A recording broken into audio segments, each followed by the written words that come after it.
नमस्ते दोस्तों, मैं श्वेता स्वागत करती हूँ आप सभी का आपके अपने चैनल कथा और भक्ति में।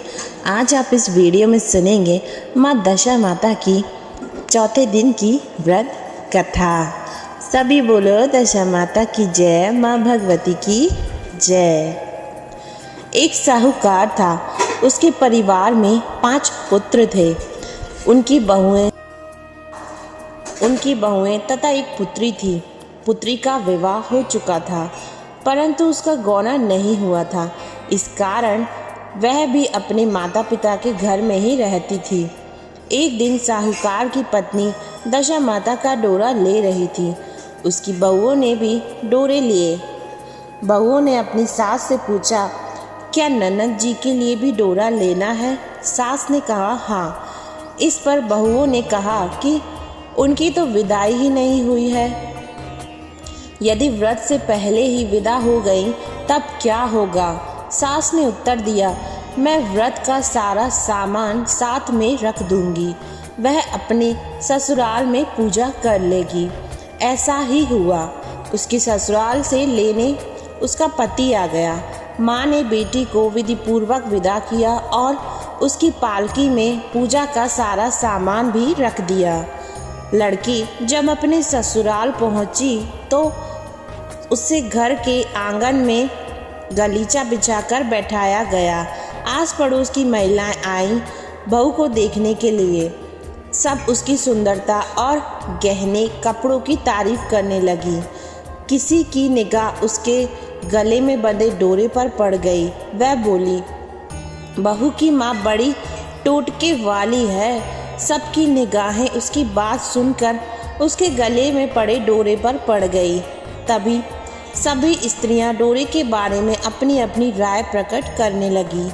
शाम को सास, ननद, देवरानी, जेठानी, घर की सभी स्त्रियां भी उसके डोरे की चर्चा करने लगी।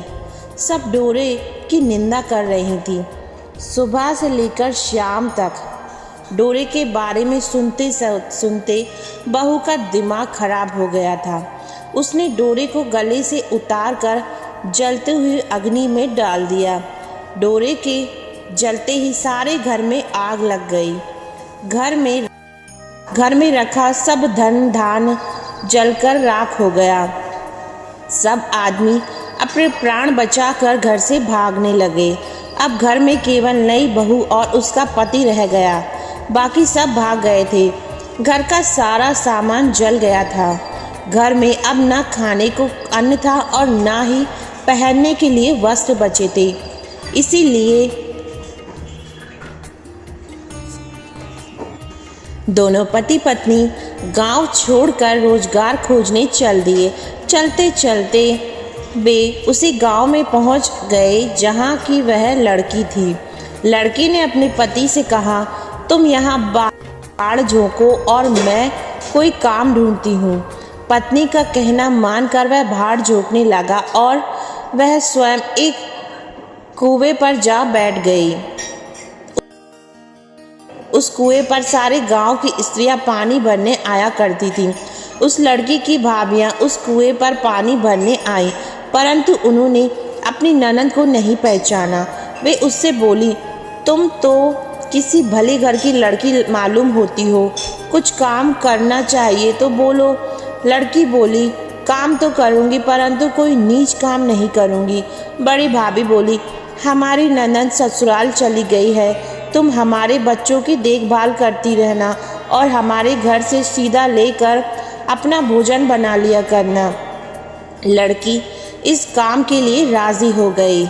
लड़की की भाभियाँ अपने घर पर आईं और सास से बोलीं, कुएं पर एक अनाथ लड़की बैठी है, वह हमारे घर रहने और बच्चों की देखभाल करने को राजी है। आप कहो तो हम उसे रख ले। सास ने कहा, खुशी से रख लो, परंतु आपस में कलह मत करना। सब बहुएं राजी हो गई। वे वापस कुएं पर आईं और उसे घर ले आई। वे अपनी भतीजी और भतीजियों की देखभाल करने लगी और अपना जीवन निर्वाह करने लगी। एक दिन दशा माता का डोरा लेने का अवसर आया। सास के कहने पर सब बहुएं ने डोरा लिया। बहुओं ने सास से पूछा कि क्या इस लड़की के लिए भी डोरा लेना है। सास ने कहा हाँ ले लो। बहुओं ने कहा इसी प्रकार अपनी ननद जी के लिए भी डोरा ले लिया था, परंतु पूजा से पहले ही उनकी विदाई हो गई। अब इस लड़की को डोरा दिलाना चाहते हो, यदि यह पूजा से पहले चली गई तो क्या होगा।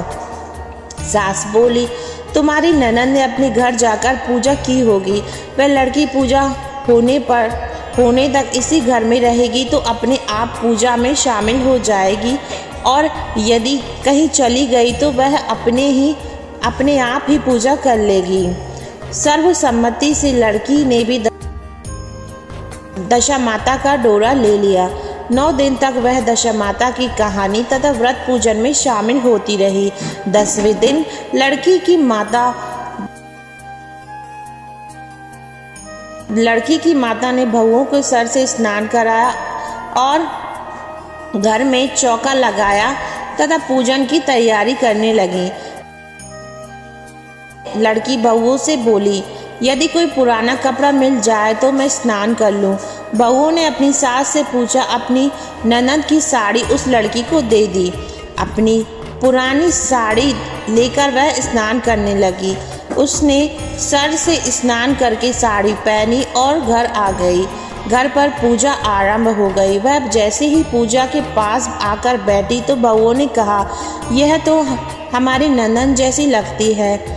इस पर सास ने नाराज होकर कहा तुम्हारे मन में जो आता है बोलती जाती हो, पूजा के समय भी चुपचाप नहीं बैठ सकती। चुप रहो, मुझे कथा कहने दो, तुम्हारी बातों से कथा में विघ्न पड़ता है। बहुएं चुप हो गई। घर की सब स्त्रियों ने पारण किया, लड़की ने भी पारण किया। इसके बाद स्त्रियां एक दूसरे का सिर गूंथने लगी। एक ने लड़की का सिर गूंथना शुरू किया। वह बोली जैसी गुत्थ सिर में है वैसी गुत्थ हमारी ननद के सिर में भी है। सास नाराज होकर बोली तुम मेरी बेटी की तुलना इससे क्यों कर रही हो। सास ने बहू को तो डांट दिया, परंतु उसकी बात मन में घर कर गई। उसने लड़की से कहा आज रात मेरे पास सोना। रात में जब बहुएं सो गईं तो उसने लड़की से पूछा तुम्हारे पीहर में कभी कोई था। उसने जवाब दिया मेरे 5 भाई और भाभियां थी, तुम जैसे माता पिता थे। उसने फिर पूछा क्या हुआ। लड़की बोली पीहर में मैंने दशा माता का डोरा लिया था, उसके पूजन से पहले ही ससुराल के लिए विदा हो गई। ससुराल में पहुंचकर मेरे गले में पड़े डोरे की सभी स्त्रियों ने देखकर निंदा करी और बहुत हंसी उड़ाई। तब मैंने उस डोरे को आग में डाल दिया। अब उस डोरे के साथ सारा घर जलकर भस्म हो गया। सब लोग भाग गए। हम दोनों भागकर इस गांव में आ गए। उसकी माँ ने पूछा तुम्हारा पति कहाँ है। लड़की ने कहा वह भड़भूजे के यहाँ भाड़ झोंकता है। दशा माता के प्रकोप से हमारी ये हालत हो गई। वह समझ गए कि यह लड़की और कोई नहीं उसकी बेटी ही है। तब उसने अपने 5 बेटों को बुलाकर कहा कि यह तुम्हारी छोटी बहन है। सवेरे होते ही माता के कहने पर 5 भाई भड़भूजे के यहाँ से अपनी बहनोई को लेकर आए। उन्होंने उसको स्नान कराया और उत्तम वस्त्र पहनने को दिए। कपड़े पहनकर वह सुंदर साहूकार दिखाई देने लगा। वह कुछ दिन ससुराल रहकर अपने घर चला गया। घर पहुंचकर उसने देखा कि सब लोग पहले की तरह सुखपूर्वक रह रहे हैं। इसके बाद वह अपने ससुराल आया और अपनी पत्नी को विदा कर घर ले गया। वह अपनी दशा पर विचार करती हुई जा रही थी। मार्ग में एक नदी पड़ी। उस नदी में स्नान करके अप्सराएं दशा माता का डोरा ले रही थी। उनके पास एक डोरा बच गया था। वह अप्सराएं बोली यदि इस डोरे में कोई उच्च वर्ग की स्त्री हो तो ये डोरा दे देंगे। उन्होंने डोली के पास जाकर पता किया। वह डोरा उस लड़की को दे दिया। जब लड़की अपने ससुराल पहुंची तो सास थाल सजाए, नंदन कलश लिए और देवरानी मंगल गान किए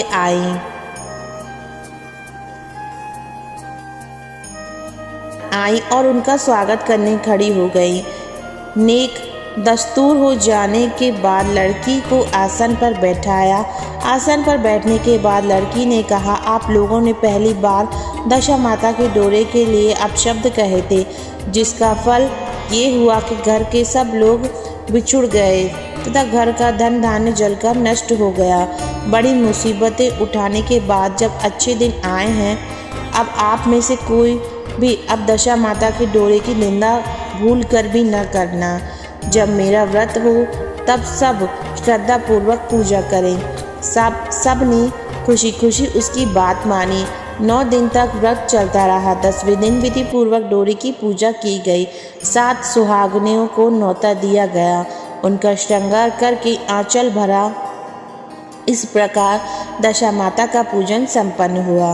हे दशा माता, जिस प्रकार आपने उस लड़की के दिन फेरे, वैसे ही सबके दिन फेरना और सब पर कृपा करना। जय माता दी। सभी बोलो दशा माता की जय, माँ भगवती की जय। धन्यवाद दोस्तों कथा सुनने के लिए। ये थी दशा माता की चौथे दिन की कथा। जय माता दी, जय माँ दशा माता।